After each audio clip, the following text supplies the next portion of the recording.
Hello everyone, a warm welcome to all from SGT University. I am Dr. Sonia Goyal from Faculty of Agricultural Sciences. Today we are going to learn about the heredity material of all the living organisms. Yes, I am talking about deoxyribonucleic acid, that is DNA. Let's learn more about it.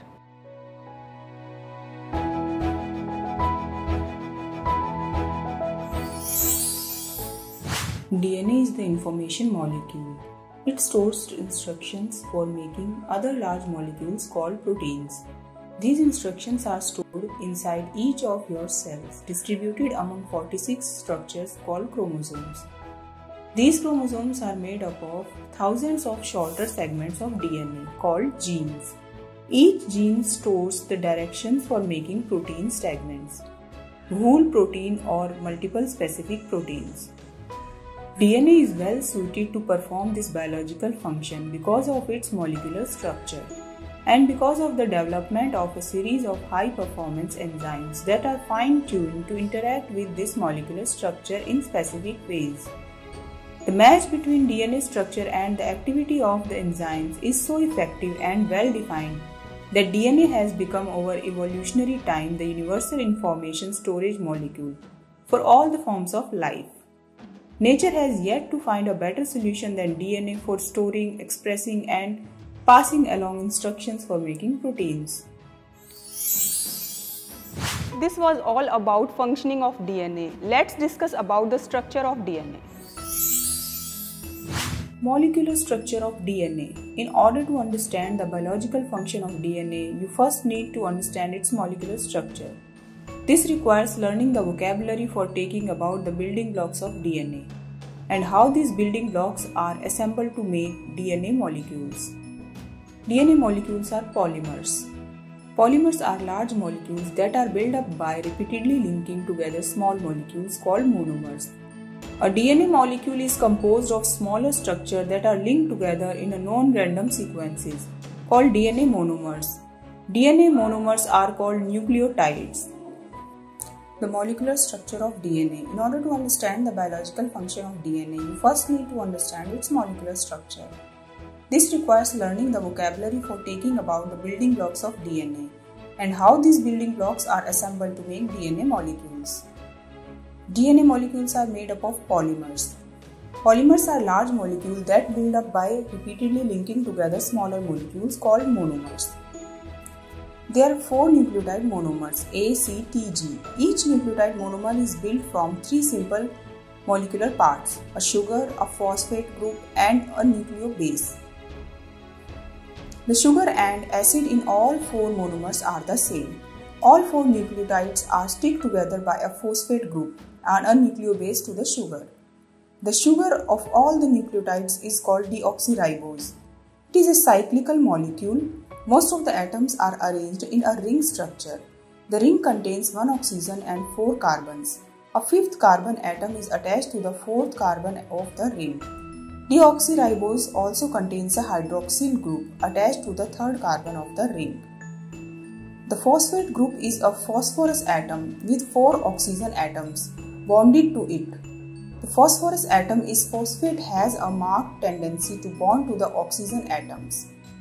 The 4 nucleotide monomers are distinguished by their bases.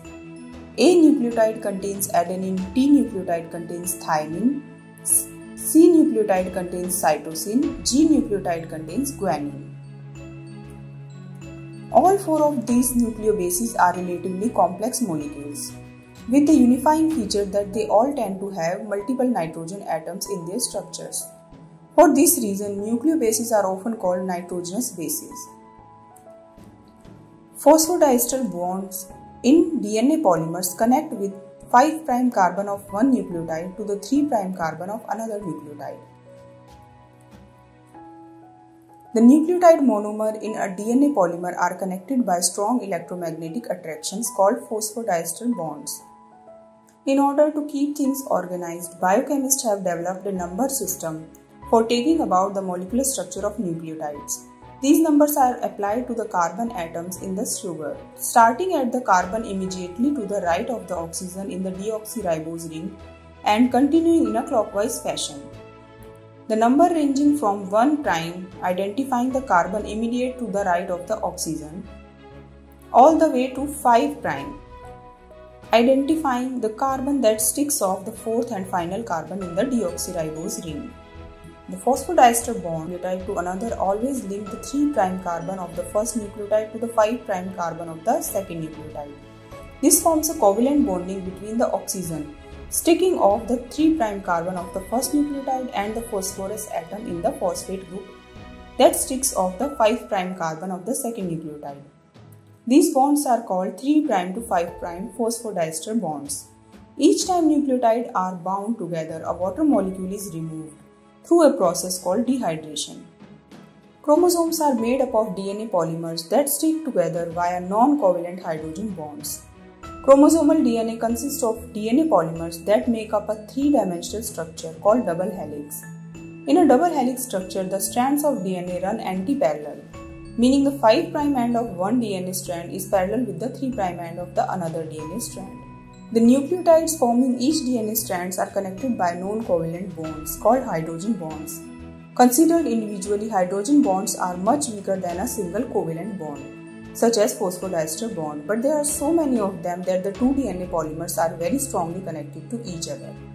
The hydrogen bonds that join polymers happen between certain hydrogen atoms on one base and certain oxygen or nitrogen atom on the base across it. A nucleotide always hydrogen bond to T nucleotide and C nucleotides always hydrogen bonded to G nucleotide.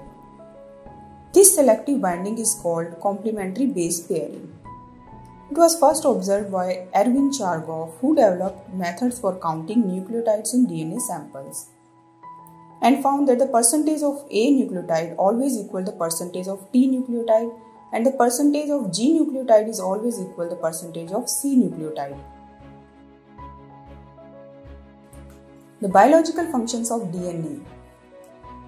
DNA polymers direct the production of other polymers called proteins. A chromosome consists of smaller segments called genes. Each gene is further divided into 3 nucleotide subsegments called codons.